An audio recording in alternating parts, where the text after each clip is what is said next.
নয়াদিল্লির রাত নরম হাওয়ায় ঢেকে দক্ষিণ ব্লকের জানালায় আলো জ্বলছে, কিন্তু প্রতিরক্ষা মন্ত্রণালয়ের করিডোরে চাপা ফিসফিসানি, গভীর রিপোর্ট আর কফির ঠান্ডা কাপ, সব মিলিয়ে এক আতঙ্কজনক পরিস্থিতি।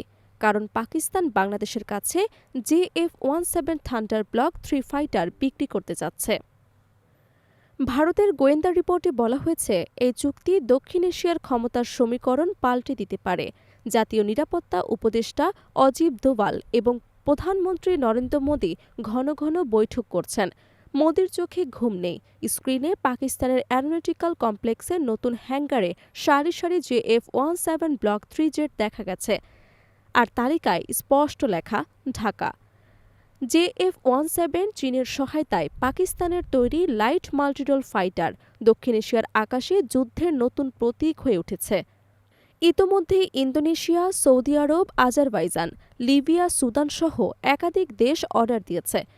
বিশেষজ্ঞদের মতে এই জেট কেবল উড়তে পারে না, যুদ্ধেও প্রমাণিত শক্তিশালী।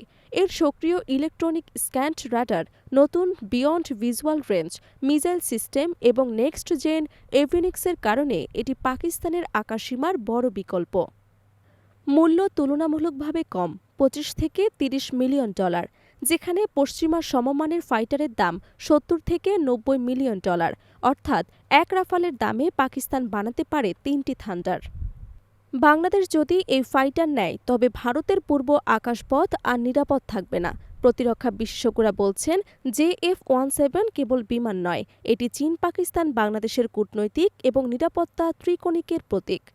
এই চুক্তি বাস্তবায়িত হলে ভারতের পূর্ব সীমান্তে 2 ফ্রন্টের হুমকি তৈরি হবে, পশ্চিমে পাকিস্তান আর পূর্বে বাংলাদেশ। কামরা অ্যারোনটিক্যাল কমপ্লেক্সের কর্মকর্তারা জানিয়েছেন, পাকিস্তান বছরে 24টি জেট উৎপাদন করত, এবার তা বাড়িয়ে 55টি করবে। নতুন প্রোডাকশন লাইন শুধুমাত্র বিদেশি অর্ডারের জন্য। ইতোমধ্যেই আজারবাইজানের সঙ্গে $4.6 বিলিয়ন চুক্তি, লিবিয়ার সঙ্গে 16 জেটের ডিল হয়েছে। ঢাকা আনুষ্ঠানিকভাবে কিছু জানায়নি, তবে কূটনৈতিক সূত্রে জানা গেছে প্রাথমিক আলোচনা চলছে। বাংলাদেশের নিরাপত্তা বিশেষজ্ঞরা বলছেন, তারা এমন এক ফাইটার চায় যা কেবল উড়বে না, দেশের প্রতিরক্ষায় আত্মনির্ভরতা নিশ্চিত করবে। প্রধানমন্ত্রী মোদি, প্রতিরক্ষা সচিব ও বিশেষজ্ঞরা সতর্ক। তারা জানেন, এই চুক্তি মানে চীনের প্রযুক্তি সরাসরি ঢুকছে বাংলাদেশি এয়ারফোর্সে। ভারতের আধুনিক তেজস জেট এখনও পুরোপুরি যুদ্ধ উপযোগী নয়, আর JF-17 থান্ডার ব্লক 3 4 বছরের জন্য আকাশে প্রমাণ করেছে এটি শুধুই উড়তে নয়, জিততেও সক্ষম। ঢাকার কুর্মিটোলার এয়ারবেসে লাল সবুজ পতাকার নিচে তরুণ এয়ারফোর্স অফিসাররা নতুন জেটের দিকে তাকিয়ে আছে। সিনিয়র অফিসাররা বলছেন, একদিন এই বিমানের শব্দ শত্রুদের ভয় দেখাবে। বাংলাদেশের আকাশ আর কারো গোলাম নয়, নিজের আকাশ, নিজের শক্তি এবং নিজের সম্মান, এই বার্তাই বহন করছে JF-17 থান্ডার।